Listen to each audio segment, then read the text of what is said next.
Hello. Hello मेरे प्यारे प्यारे दोस्तों, आपका मेरे चैनल में स्वागत है। मेरे चैनल का नाम है रजनीकांत सिन्हा। ये यूट्यूब का चैनल है ना। तो आज हम क्या करने जा रहे हैं सो समझ लो।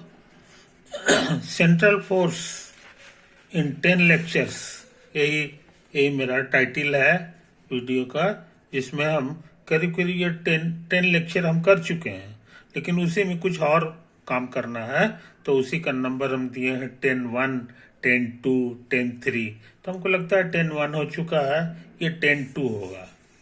समझे कि नहीं? इसका नंबर हो जाएगा 10-2। और भी आगे बढ़ेगा तो 10-3 हो जाएगा, यही होगा।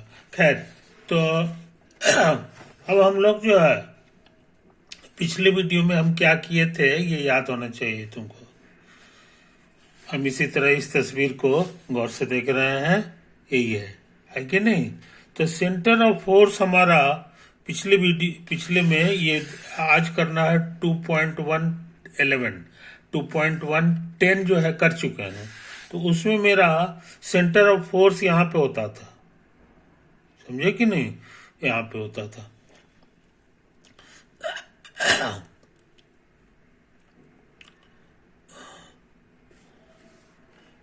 सेंटर ऑफ फोर्स मेरा यहाँ होता था।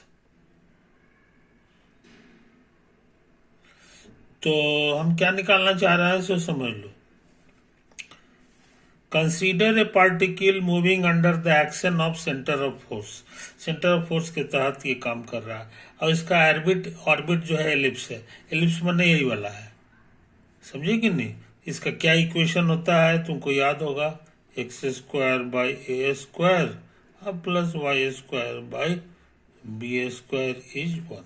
ये तुमको याद है, जिसमें से ये मिडिल पॉइंट होता था, और यहाँ से यहाँ तक का जो दूरी होता था ये कहलाता था, और ये जो ऐसे है वर्टिकल, इसी का नाम भी होता था। और b² बराबर मेरा होता था a² इंटू 1 माइनस a², और ई होता था 0 और 1 के बीच में। ये तो है कहानी एलिप्स का। तो centre of force is located at one of the foci, समझे कि नहीं? सेंटर ऑफ फोर्स जो है ये इसी एक फोकस ये भी है, ये भी है, ये फोकस भी है। इसको तुम S' कह सकते हो, ये फोकस है। इसका कोऑर्डिनेट क्या होता है याद होगा, इसका होता था -AE,0, और ये भी फोकस है, तो इसका होता था AE,0।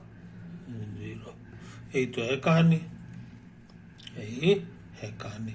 Suppose the length of the major axis of the ellipse is 2a। तो ये जो 2a है ये यहाँ से यहाँ तक a है, इसको कहते हैं सेमी मेजर एक्सिस। आई पूरा ले लेंगे यहाँ से यहाँ तक, तो ये 2a हो जाएगा। यही तो लिखा हुआ है, यही यहाँ लिखा हुआ है, semi major axis length of इतना इज 2a। अच्छा, इसका पेडल इक्वेशन क्या होता है ये मेरा निकाला हुआ है। इसका पेडल इक्वेशन क्या होता है ये देखो यहाँ पे लिखा हुआ है, पिछले वीडियो में हम कर चुके हैं इसी में, है ना? पिछला जो मेरा 2.110 है उसी में एलिप्स का पेडल इक्वेशन है, b² by p² is equal to 2a by r minus 1। तो वही तो हम लिखे हैं, पेडल इक्वेशन को हम उतार दिए, b² by p² 2a by. अच्छा, और ये फॉर्मूला तुमको भूलना नहीं चाहिए। सेंट्रल फोर्स में P इंटू V बराबर होता था H, और ये कांस्टेंट होता था। ये पतला फॉर्मूला भूलना नहीं चाहिए, बहुत पुराना फॉर्मूला है। कहोगे तुम खोज के दिखा दे सकते हैं, खोज के दिखा दे सकते हैं। P इंटू V बराबर मिल तो गया, देख लो, ये तो ये फॉर्मूला H बराबर फिर भी ये मेरा देख है, तुम्हारा अपना जो है देख लो, और सच पूछे तो इसके भी बराबर है। तो हम लोग ये तीनों को जो है याद रखते हैं। तो एच बराबर पी भी से ही तुम्हारा आ जाएगा, ये तुम लिखे हैं यहाँ पर, यही हम लिखे हैं। तो उस हिसाब से पी बराबर हो जाएगा एच बाई भी। तो हमने पी को हटा के एच बाई भी लिख दिया।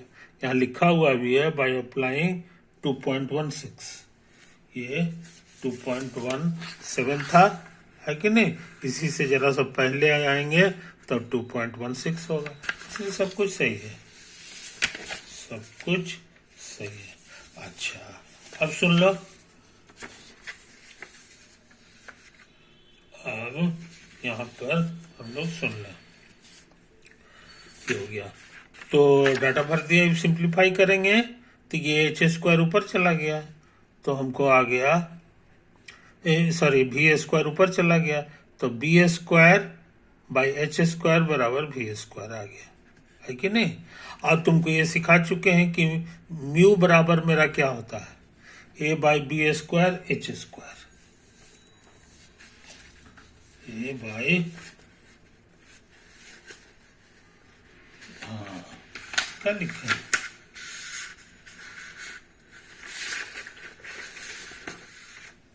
यहीं पे लिखा हुआ है, देखो भूल गए, म्यू बराबर A by B square H square, समझे कि नहीं। तो ये फॉर्मूला हम दोबारा लिख दिए हैं, दोबारा लिख दिए। तो इससे क्या हुआ जनाब, सो समझ लो, ये क्या हो गया सो समझ लो। यहाँ पर इसको नीचे ले आओ, है कि नहीं, तो म्यू बाई ए हो जाएगा बराबर H square by B square. यहाँ वही चीज लिखा हुआ है, उसका रेसिप्रोकल लिखा हुआ है। तो नतीजा ये है कि B square by H square को लिख सकते हैं A by mu, A by mu और बी स्क्वायर, इसका इसका इस्तेमाल करती है, ये तो है कहानी। अच्छा, अब रूट कर दो, अब यहाँ पर हम लोग रूट कर दें, तो रूट कर देंगे तो ये भी मिल जाएगा हमको, भी बराबर ये उधर चला जाएगा तो ये ऊपर आ जाएगा, ये नीचे आ जाएगा, तो ये तो आ गया, और इसमें रूट लग जाएगा, समझे कि नहीं, ये तो है। अच्छा, अब ये रूट को रूट म्यू लिख दिया, नीचे रूट ए है, रूट ए को अंदर ले जाएंगे तो एक कट जाएगा, है कि नहीं, यहाँ ए यहाँ आ गया, ये आ गया, तो तुमको भी का फॉर्मूला मिल गया।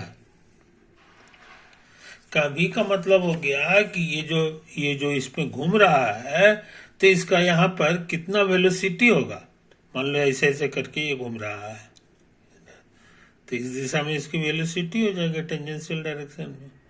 तो यही वेलोसिटी कितना होता है ये हम लोग जान गए, ये होता है रूट म्यू और रूट ओवर 2/r और माइनस 1/a। समझे कहानी, बहुत इंपॉर्टेंट चीज सीख लिया, बहुत इंपॉर्टेंट चीज सीख लिए, है कि नहीं।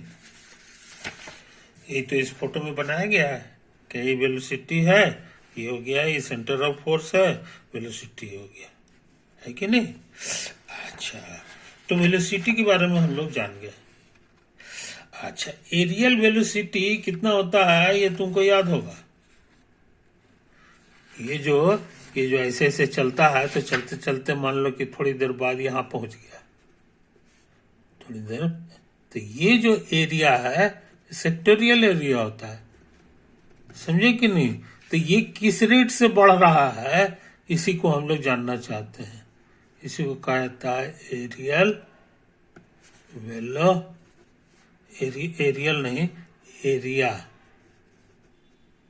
Areal velocity. इसका फॉर्मूला था h/2, ये पुराना फॉर्मूला है और ये कांस्टेंट है,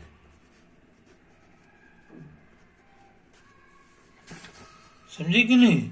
तो हम लोग जो है इसको यहाँ से गौर से देख लें,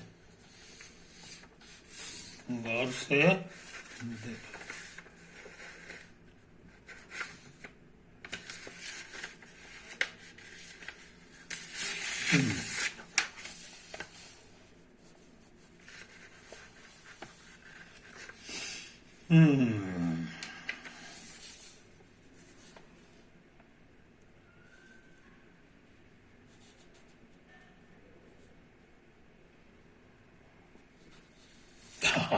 ठीक है, उसी में लिखा हुआ है 2.16 यहाँ लिखा हुआ है the magnitude of the areal velocity about O, है ना। तो ये जो मेरा सेंटर ऑफ फोर्स है उसे एरिया के बढ़ने का जो रेट है वो यही है। तो हम लोग इसको नोट कर लें। इसमें और इतना ही नहीं, एक इम्पॉर्टेंट बात यह है कि ये कांस्टेंट है। ये क्या है? कांस्टेंट है। तो एरिया जो है ना, एरिया बड़ा इस तरह से बढ़ता है ताकि ये जो है इक्वल समय में इक्वल एरिया कवर करता है। समझे कि नहीं? एरियल वेलोसिटी इसका कांस्टेंट है, ये कांस्टेंट है। समझे कि नहीं? इक्वल समय में इक्वल एरिया कवर करता है। इसका टोटल एरिया कितना होता है एलिप्स का? एरिया ऑफ एलिप्स ये पाई गुना ए गुना बी हो जाता है। तुमको पता होगा एलिप्स और सर्किल जो है एक दूसरे का भाई है। ए और बी बराबर हो जाता है तब जो है ये सर्किल हो जाएगा। और ए और बी बराबर हो जाएगा तो ये बी को हटा के ए लिख देंगे तो पाई ए स्क्वायर हो गया। जो पुराना आंसर हम जानते हैं कि सर्किल का रेडियस, सर्किल का एरिया होता है पाई ए स्क्वायर। ए हमारा जो है रेडियस का काम करेगा, है कि नहीं? तो ये फॉर्मूला वेरी इंपॉर्टेंट है। ये तुम जो है तुमको याद रखना चाहिए, याद रखना चाहिए। तो एरिया, ये देखो एरिया है और इसको rate of change in area से डिवाइड कर दो। Rate of change in area, rate का माने होता है D by D T of area. तो एरिया एरिया कटेगा, डी टी ऊपर आ जाएगा तो ड्यूरेशन आ जाएगा। कितना देर में ये चक्कर लगाया है इसको निकालने में ये फॉर्मूला मदद करेगा। तो एरिया कितना है ये हमको पता है और rate of change in area क्या है ये हम लिख चुके हैं, h/2 है, h/2। तो ड्यूरेशन कितना लगा एक चक्कर लगाने में ये हम लोग जान गए। ड्यूरेशन बराबर हो जाएगा, 2 ऊपर चला गया, 2 पाई ए इंटू बी अब बाई एच। समझे? यही तो हम लिखे होंगे। क्या लिखे? ये देखो यहाँ लिखा हुआ टी माने हो गया एक चक्कर लगाने का समय, 1 रेवोल्यूशन का ड्यूरेशन। समझे? तो वो हो गया टोटल एरिया अब बटा रेट ऑफ चेंज। तो रेट h/2 है, टोटल एरिया है, ये लिखेंगे तो यहाँ तक काम कर चुका। अच्छा, इसको उतार दिए और h कितना है ये हमको पता है। h जो है हम लिख चुके हैं कि कितना है। तो देखो यहाँ पर ये देखो लिख चुके हैं, म्यू बराबर हमारा था A by B square H square. समझे कि नहीं? ये तो है कहानी। तो हम लोग इसको उधर भेज दिया, रूट कर दिए तो एच मिल जाएगा। एच हो जाएगा बी और रूट ओवर म्यू बाई ए। समझे? तो ये फॉर्मूला हमको जरूरत है तो हमने भर दिया यहाँ पर, ये कर दिया। एच का वैल्यू आ गया है B into root over mu by A, है कि नहीं? अच्छा, अब 2 पाई बाई ये बी और बी कट जाएगा, इसको ऊपर भेजो तो 2 पाई बाई रूट म्यू और ए पर पहले से एक पावर है और रूट ए और पहुंच गया तो आधा पावर होता है। तो एक और आधा मिलकर 1.5 हो गया। 1.5 को 3/2 भी कहते हैं। तो बहुत इंपॉर्टेंट चीज सीख दी। स्क्वायर कर देंगे तो हमको ये हो जाएगा 4 पाई स्क्वायर म्यू, ए स्क्वायर करेंगे तो ये 2 नीचे वाला कट जाएगा तो क्यूब आ जाएगा। समझे कि नहीं? जिसको तुम ऐसे भी लिख सकते हो, 2a का क्यूब पाई स्क्वायर और 2 दूनी 4 दूनी 8 हो जाएगा। यहाँ 4 लाना है तो 2 से भाग दे दो, है कि नहीं? 2 से भाग दिया। अब म्यू तो उतारना होगा, ये तो है। तो यहाँ क्या हम लोग सीखे जनाब, सो समझ लो, यही एलिप्स का मेजर एक्सिस है।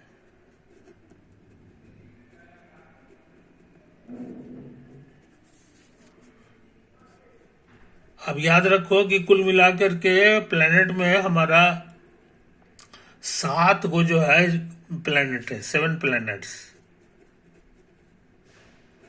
7 प्लेनेट्स। तो सातों के लिए मेजर एक्सिस अलग अलग होगा और सातों के लिए टाइम पीरियड अलग अलग होगा। सूरज के चारों ओर एक चक्कर लगाने का समय है कि नहीं, तो ये तो इंपॉर्टेंट चीज है। और यहां पर ये कांस्टेंट है, याद रखियो। पाई तो भगवान का दिया हुआ है, पाई स्क्वायर करीब करीब 10 होता है, ये 2 हो गया और म्यू हो गया, है कि नहीं। तो म्यू के बारे में तुमको सिखा चुके हैं कि mu is a constant, mu is a constant. तो ये टोटल कांस्टेंट हटा दोगे तो ये वैरीज बन जाएगा। अब वैरीज एज मेजर एक्सिस का क्यूब। तो मोटा मोटी रूल क्या हो गया, सो समझ लो कि टाइम पीरियड का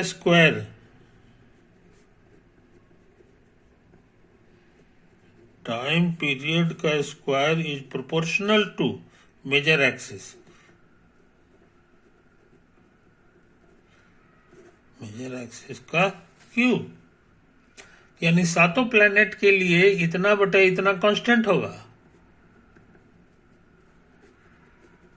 टाइम पीरियड का स्क्वायर निकाले आप बटा मेजर एक्सिस का क्यूब निकाले और डिवाइड करोगे तो हमेशा कांस्टेंट आएगा, कांस्टेंट फॉर ऑल द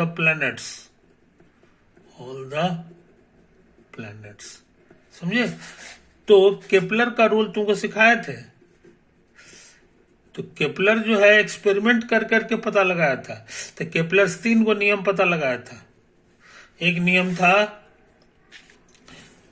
कि सन यहां रहता है और प्लेनेट जो है एलिप्टिकल पाथ पे घूमता है।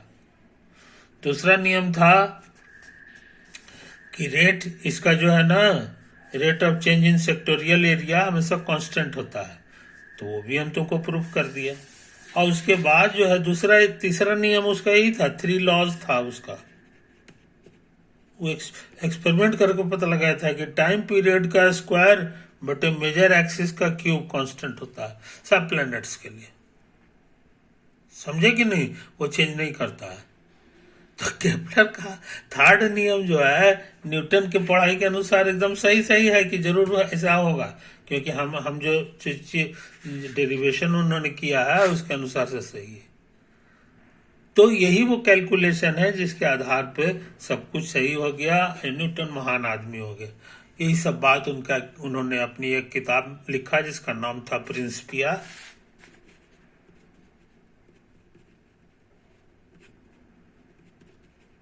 उसमें ये सारा मैथमेटिक्स जो अभी हम डील किया है उसमें लिखा हुआ है, तो यही चीज हम यहाँ लिख दिए हैं। It follows that the square of time period is directly proportionate to the cube of semi-major axis of elliptic orbit। के सेमी मेजर एक्सिस के क्यूब के ये होता है, समझे कि नहीं। तो आज का मेरा लेक्चर पूरा होने जा रहा है कि नहीं। तो इसी से तुमको अंदाज लग गया होगा कि न्यूटन जो है क्यों इतना महान कहलाया। अपने समय में उनकी बड़ी इज्जत थी और आज तक उनकी इज्जत है, समझे कि नहीं। तो इस बात को समझ लो। तो फिजिक्स की दुनिया में तुम आ गए हो, है कि नहीं। और हम इसी में यहीं पर हम क्लोज करने जा रहे हैं। सेंट्रल एक्सिस का जो मेरा 10 लेक्चर का वादा था वो इसी में दी एंड करने जा रहे हैं, है ना। तो अब हम तुम्हारे सामने आ जाएं थोड़ी देर के लिए मेरे दोस्तों, है कि नहीं, ताकि तुमको संतुष्ट हो जाए। ओके।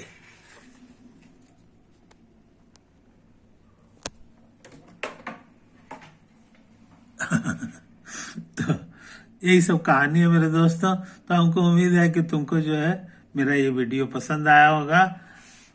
दोस्तों में शेयर करो, लाइक करो और तुमको ये पढ़ाई जो है बहुत दिन तक काम देगा, बहुत दिन तक काम करेगा। अब मेरे अगले वीडियो का इंतजार करो।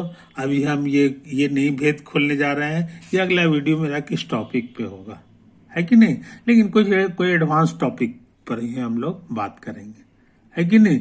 हम इसी तरह हल्का अंदाज तुमको बता दें, ये तुम पढ़े होगे स्पेशल थ्योरी ऑफ रिलेटिविटी, ये आइंस्टीन का खोजा हुआ है कि नहीं। आइंस्टीन जो है बहुत बड़े आदमी हुए, है कि नहीं। तो ये और ज्यादा जमाने, ये मॉडर्न फिजिक्स का टॉपिक हो गया। तो हो सकता है कि अगला वीडियो जो है हम इसी पर तुमको बात करें, है कि नहीं। तो शुभ रात्रि मेरे दोस्तों, अब हम विदा ले रहे हैं और मेरा ये टॉपिक यही समाप्त होने जा रहा है। ओवर।